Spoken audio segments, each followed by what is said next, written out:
Salut les élèves! Aujourd'hui, je vais te faire une petite revue sur la mesure de l'air pour les quadrilatères. Donc, si tu ne te souviens pas comment mesurer l'air d'un quadrilatère, tu es à la bonne place. Commençons. Lorsque j'ai un quadrilatère, euh, c'est toujours la même formule que j'utilise pour mesurer l'air de cette forme. Donc, aujourd'hui, on va passer à travers 3 formes. Une petite revue pour toi. Lorsque je veux mesurer mon carré, je dois me concentrer sur la base ainsi que la hauteur.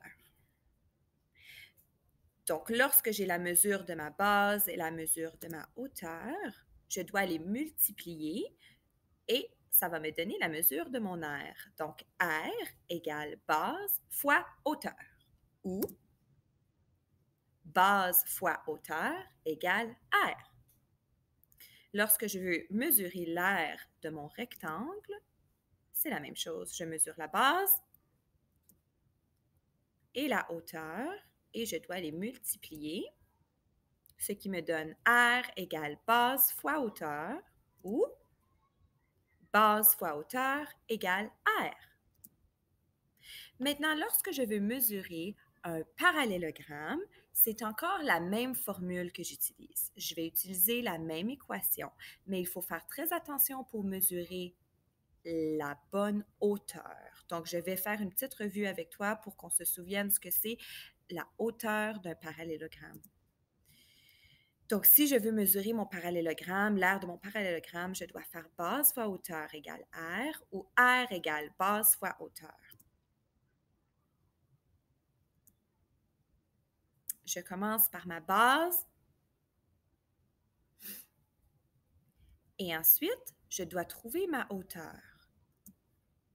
Si je mesure le côté, comme on voit ici présentement, ça ne sera pas ma hauteur puisque je n'ai pas un angle de 90 degrés avec ma base. Ce n'est pas la hauteur.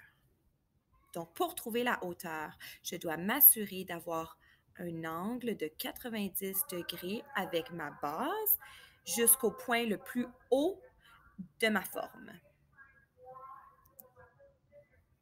Donc, le point le plus haut de ma forme jusqu'à ma base en angle de 90 degrés me donnera bougez votre voiture immédiatement. Un Mazda noir, CX5, bougez votre voiture tout de suite, merci. Ça va me donner la mesure de ma base, de ma...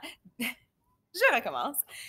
Pour trouver la mesure de l'aire d'un parallélogramme, c'est ma base fois ma hauteur. Et pour trouver la hauteur, c'est le point le plus haut de ma figure jusqu'à ma base en arrivant à un angle de 90 degrés. Merci.